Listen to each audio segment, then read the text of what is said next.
Shalom, shalom a todos, shalom a todos. El tema que está en la mesa es misticismo bíblico y misticismo histórico, hoy en su segunda parte.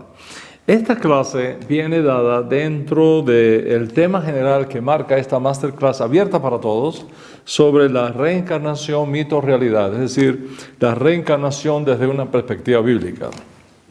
Recuerda que cuando hablamos del misticismo bíblico nos referimos a las diferentes formas de acercamiento a Dios, de contacto con la divinidad que tenemos en la Biblia hebrea, hasta llegar a su punto más elevado y completo en la persona de Yeshua, nuestro justo Mesías. Este misticismo bíblico con Yeshua es el modelo de misticismo que creemos, practicamos y proclamamos desde esta casa que represento en esta plataforma.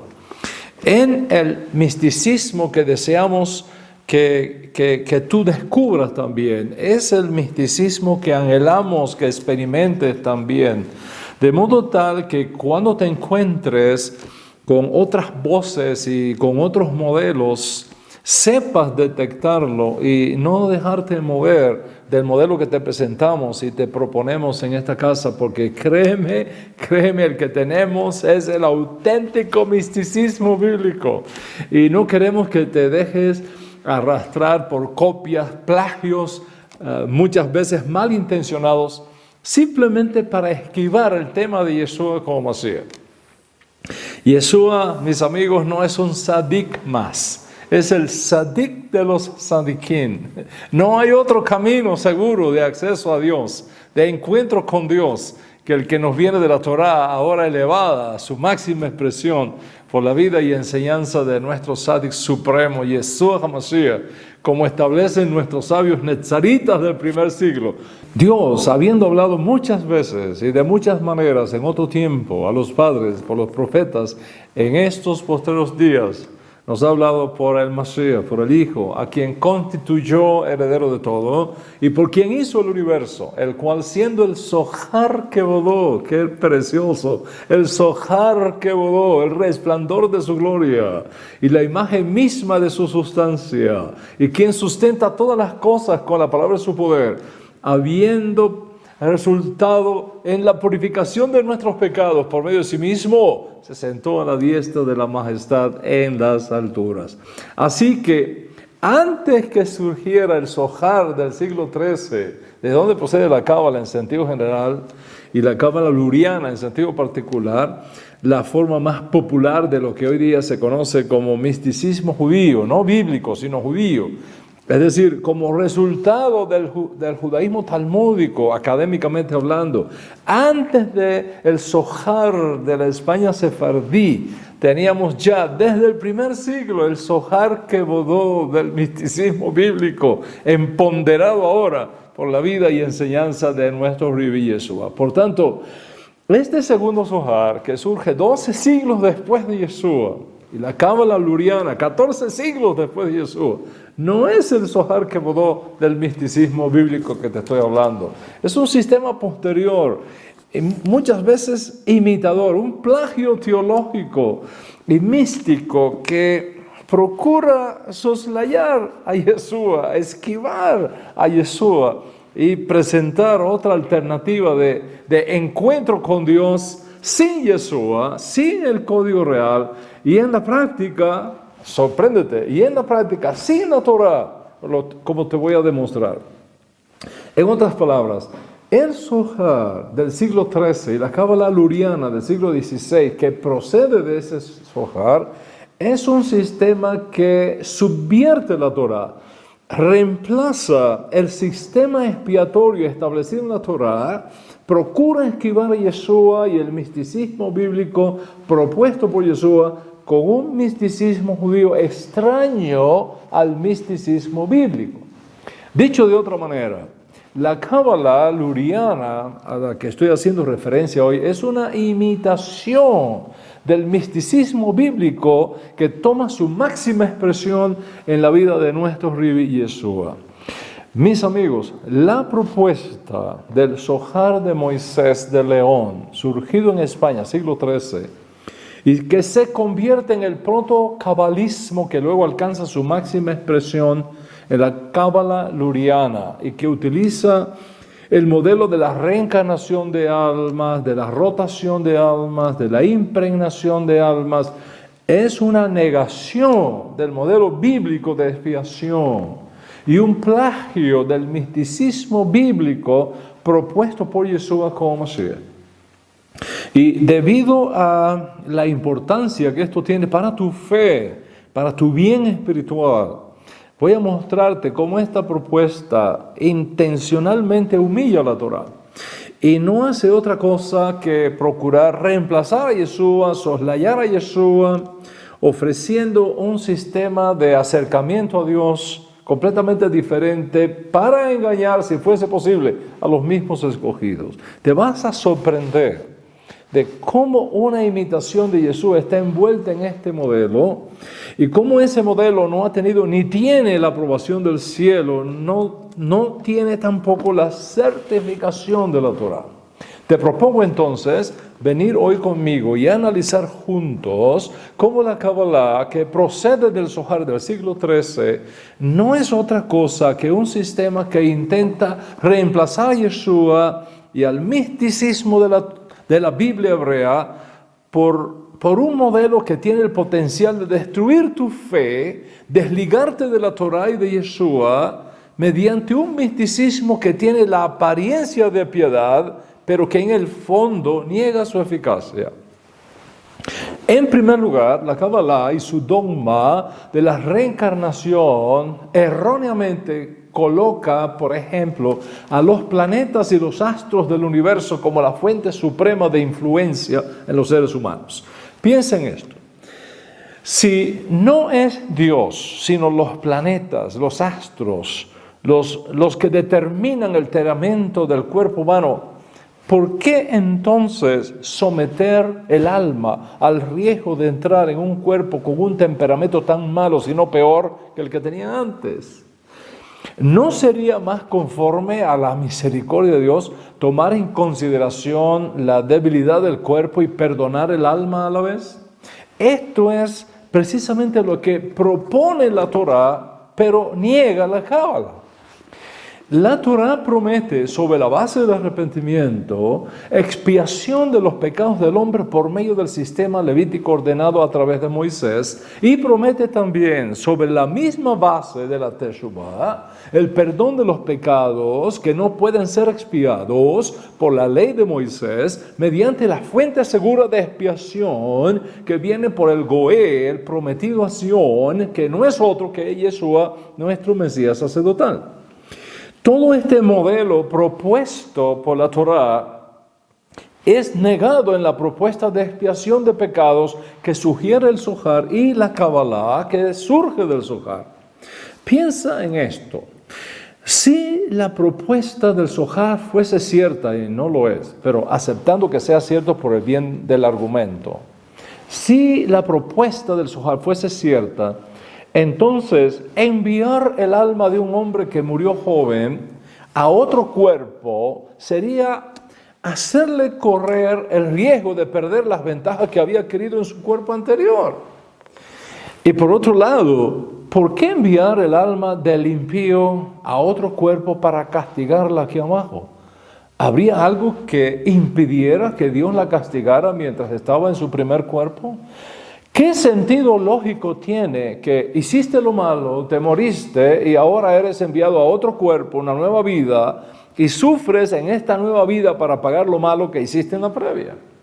Si es aquí, en esta tierra, donde definitivamente Dios va a castigar el mal hecho, ¿por qué hacerlo en otro cuerpo diferente al tuyo?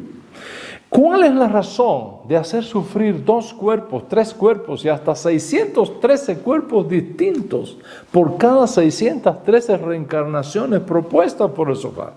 No tiene sentido alguno, no resiste la evidencia de la lógica. Pero miremos ahora la Kabbalah como surgida del rabino Isaac Luria, siglo XVI, Sfat, Galilea, Israel. Isaac ben Salomón Luria fue conocido en los círculos religiosos cabalísticos con varios nombres. Te lo vas a encontrar como el Ha'ari HaKadosh, el Santo Ari. Te lo vas a encontrar también como el Arizal de Ari Zichrono Libraja, es decir, el Ha'ari de bendita memoria. Según Joseph Eisen, en su libro Viaje Milagroso, una historia completa del pueblo judío desde la creación hasta el presente, el Arizal es conocido hoy día como el padre de la Kabbalah. Es decir, el que produjo el sistema cabalístico del cual todos los cabalistas judíos de alguna u otra forma proceden, sea la Kabbalah luriana específicamente, del apellido Luria, del rabí Isaac ben Salomón Luria. Vamos a mirar un poco de la historia del rabino Luria y vamos a compararla con Yeshua y saquen ustedes sus propias conclusiones. Miren, Yeshua nace en la ciudad de David, año 4 antes de Cristo, para el tiempo de Sukkot de ese año. Luria nace en Jerusalén para el tiempo de Sukkot del año 1534. Yeshua muere joven, entre 33 y 37 años. Luria muere joven, alrededor de 37 años. El nacimiento de Yeshua, según la fuente que tenemos, vino precedida por el anunciamiento de su nacimiento por un enviado celestial. El nacimiento de Luria, según las fuentes que tenemos, vino precedida por el anunciamiento de su nacimiento por el profeta Eliyahu, el ángel del pacto de la circuncisión.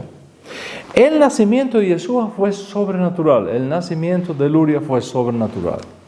Yeshua nace y es llevado de pequeño a Egipto y regresa de Egipto a Israel según la historia que encontramos en algunos masoretas. Luria es llevado de niño a Egipto y regresa de Egipto a Israel. Yeshua es movido de Jerusalén a Nazaret, la Galilea, por sus padres, donde allá se hace adulto. Luria es movido de Jerusalén a Sfat, la Galilea, donde allá se hace adulto. Yeshua es un niño prodigio, se conoce toda la escritura de memoria, es el asombro de grandes rabinos en Israel. Luria es un niño prodigio también, se conoce toda la escritura de memoria y es el asombro de grandes rabinos en Israel.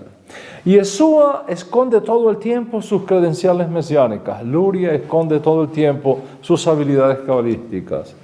Una voz celestial anuncia a Yohanan que sobre quien se pose una paloma es el ungido del Eterno para la revelación de la redención de Israel.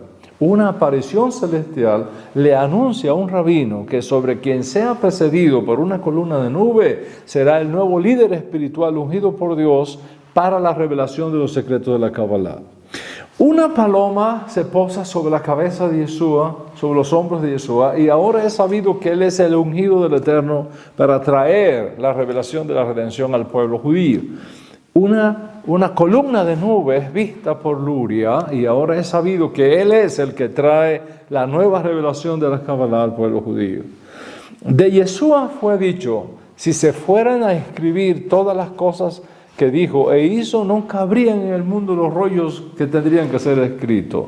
Preguntado el Arizal, ¿por qué no escribía un libro para la posteridad? Respondió, las plumas de escribir de todo el mundo no serían suficientes para plasmar en un manuscrito todo lo que conozco. Observa todas estas realidades. ¿Cuál es la diferencia entre ellos? ¿Cuál es la diferencia? Jesús murió, pero Dios lo resucitó al tercer día para certificarlo y respaldarlo como su escogido. Luria murió, pero Dios no lo resucitó. No está, por tanto, certificado por Dios como Mesías. Sus restos descansan en Sfat y podemos ir a su sepulcro y encontrar allí el lugar donde su cuerpo fue sepultado. Yo he ido a Sfat, he estado en la sinagoga donde él asistía, he estado en el sepulcro donde sus restos mortales están sembrados en la tierra. No podemos ir a ver el sepulcro de Yeshua porque está vacío. Dios lo levantó de la muerte y ahora ha sido investido con el don de la inmortalidad y ya no puede más morir.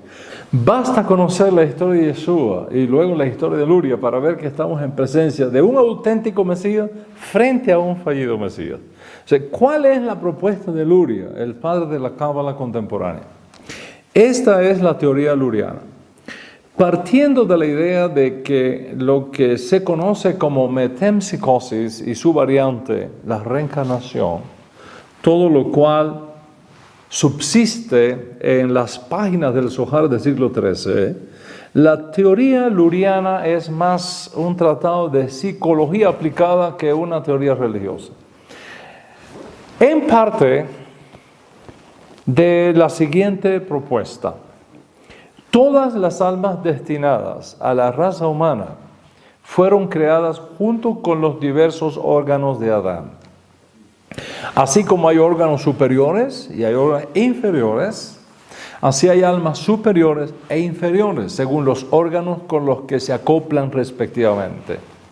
Así, por ejemplo, hay almas de la zona del cerebro, de la zona de los ojos, de la zona de la cabeza en sentido general, etc.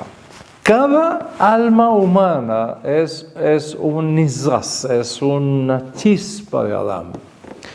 El primer pecado del primer hombre causó confusión entre las diversas clases de almas, incluso al punto que el alma más pura recibió una mezcla de maldad.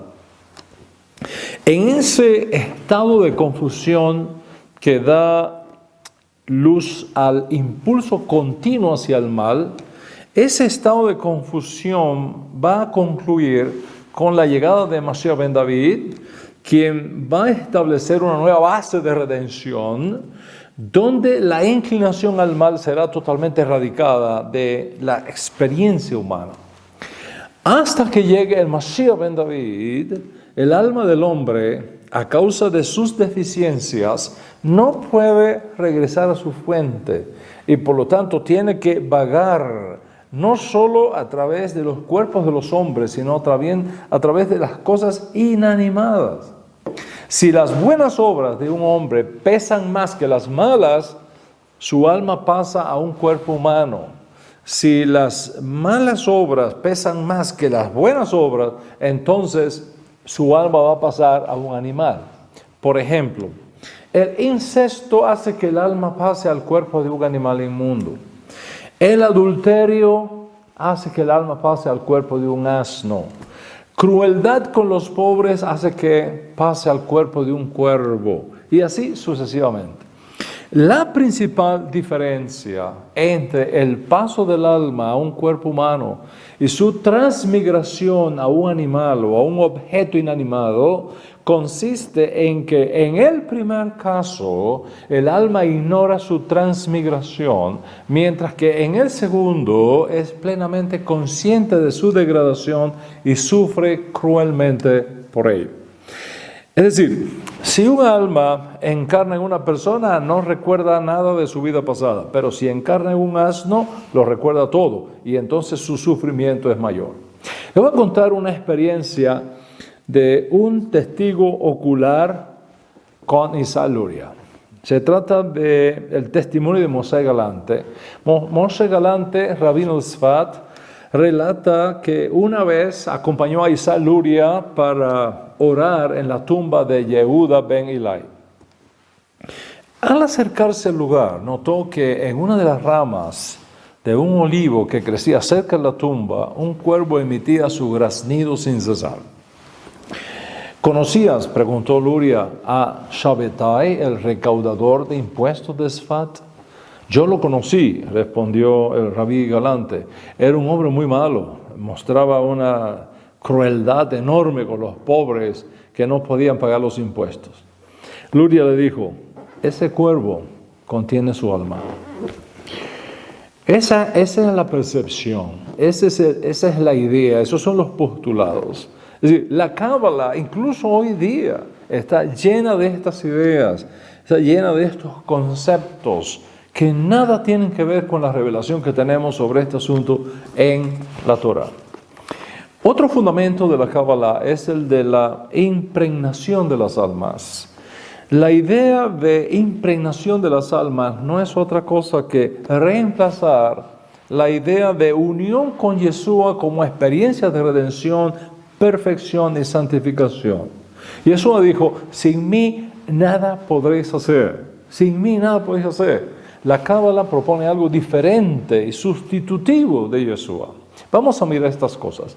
La escuela formada por Luria desarrolló este concepto de impregnación de las almas. Y según esta teoría, un alma purificada que ha descuidado algunos deberes religiosos en la tierra, debe volver a este mundo y unirse con el alma de un hombre vivo a fin de reparar ese descuido. Además, el alma de un hombre liberado del pecado aparece de nuevo en la tierra para sostener a un alma débil que no está a la altura de su tarea. Así, por ejemplo, según la Cábala luriana, el alma de Samuel fue sostenida por las almas de Moisés y de Aarón. El alma de Pinehas fue sostenida por las almas de Nadab y Abiú, y así sucesivamente. Sin embargo, esta unión, que puede extenderse incluso a 3 almas a la vez, puede tener lugar entre almas solo de carácter homogéneo, compatibles, es decir, entre aquellas que son chispas de los mismos órganos adamitas.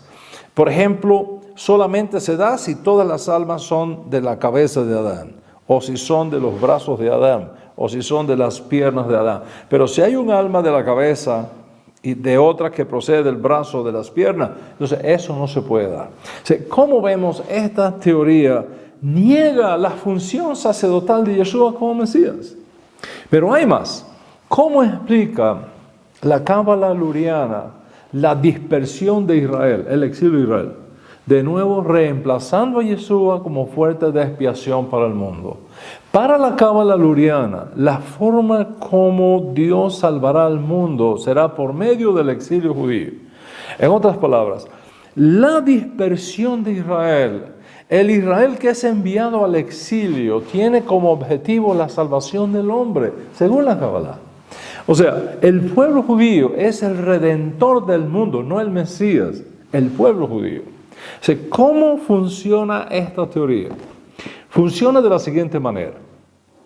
Las almas purificadas de los israelitas, por medio de las múltiples reencarnaciones experimentadas, se pueden unir con las almas de otras razas, en otros pueblos, en otras latitudes, para liberarlas de las influencias del mal. Observa, no es Yeshua como Mesías quien libera las almas, sino que son las almas purificadas de los israelitas enviadas al exilio. Esto, mis amigos, es una clara negación de Yeshua como Mashiach y una clara negación del mensaje de la Torá. La Torá enseña que la causa del exilio judío no es el resultado de haber logrado la purificación de sus almas, sino todo lo contrario, por haberlas ensuciado, por haberlas contaminado con el pecado, no purificados del pecado. Mencionamos el caso de la oración del profeta Daniel ahora en el exilio, según él mismo documenta en su libro, donde suplica a Hashem por misericordia. ¿Por qué suplica Daniel a Hashem por misericordia? Vamos a ver lo que dice la Escritura. Daniel capítulo 9. Y oré al Señor mi Dios e hice confesión y dije, oh Señor, Dios grande y temible, que guarda el pacto y la misericordia para los que le aman y guardan sus mandamientos. Hemos pecado, hemos cometido iniquidad, hemos hecho lo malo, nos hemos rebelado, nos hemos apartado de tus mandamientos y de tus ordenanzas. No hemos escuchado a tus siervos los profetas que hablaron en tu nombre a nuestros reyes, a nuestros príncipes, a nuestros padres y a todo el pueblo de la tierra. Tuya es la justicia, oh Señor, y nuestra la vergüenza en el rostro, como sucede hoy a los hombres de Judá, a los habitantes de Jerusalén, a todo Israel, a los que están cerca, a los que están lejos, en todos los países a donde lo has echado a causa de las infidelidades que cometieron contra ti. Oh Señor, ciertamente todo Israel ha transgredido tu ley y se ha apartado sin querer obedecer tu voz, y por eso ha sido derramada sobre nosotros la maldición y el juramento que está escrito en la ley de Moisés, siervo de Dios, porque hemos pecado contra él. Esa es la verdadera razón del exilio, la contaminación de nuestras almas. Pero ¿qué enseña la Kabbalah? Enseña todo lo contrario. Como ha mostrado el erudito Gershon Skolem, las almas purificadas de los israelitas por medio de las múltiples reencarnaciones experimentadas se pueden unir con las almas de otras razas para liberarlas de las influencias demoníacas. Observa y reflexiona y entiende que esta teoría es anti-Torah, niega la verdadera causa del exilio, niega la única manera como la redención de Israel podrá ser obtenida. ¿Cuál es la propuesta del judaísmo netzarita que represento en esta casa? La propuesta es que por medio de tu unión con el Mesías sufriente podrás obtener la redención de tu alma. Venid a mí todos los que estáis cansados, cargados, que yo os haré descansar. Si alguno está en Mashiach, nueva criatura es. Separados de mí, nada podéis hacer.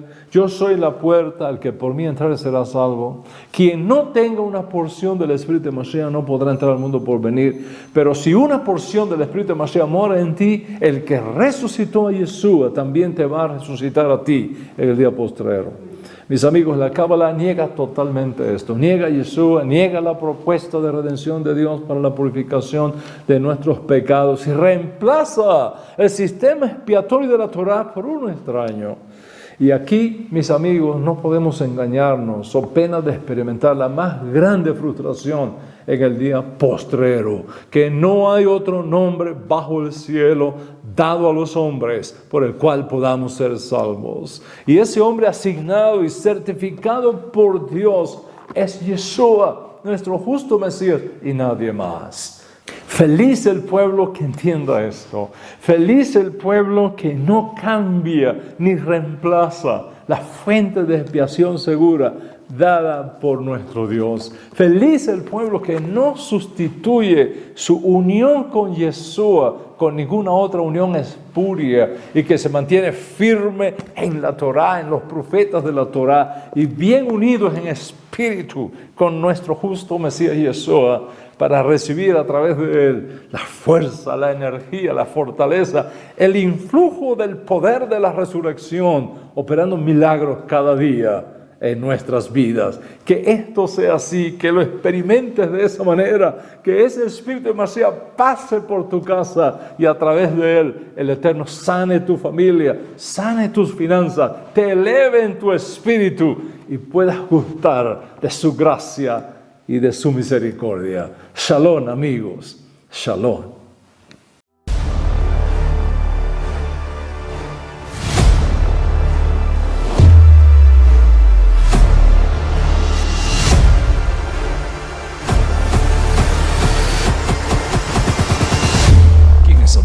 ¿Es una figura real o ficticia? ¿Existió realmente Satanás o es una creación mitológica? Si existe un ser llamado Satanás, ¿cómo vino a la existencia? ¿Fue creado o transformado?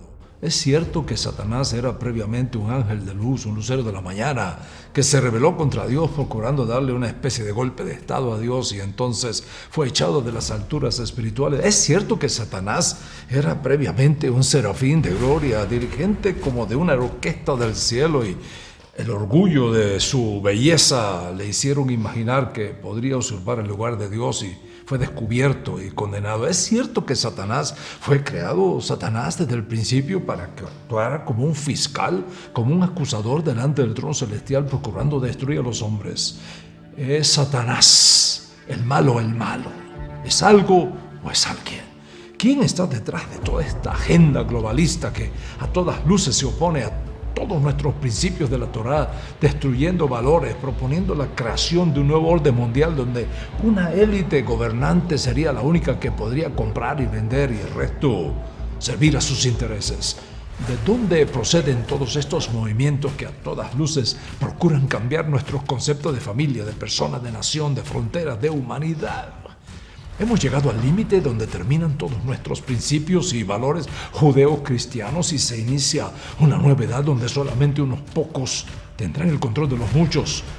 Si es así, ¿qué mente maestra está detrás de todos estos movimientos que pareciera se apoderan cada día más de nuestros gobiernos, democracias e instituciones, transformándolas en una especie de orden mundial de absoluto control y dominio para decidir quién vive, quién muere, qué comes, a dónde puedes ir, según sus intereses, no los tuyos? ¿Quién es realmente el príncipe de este mundo?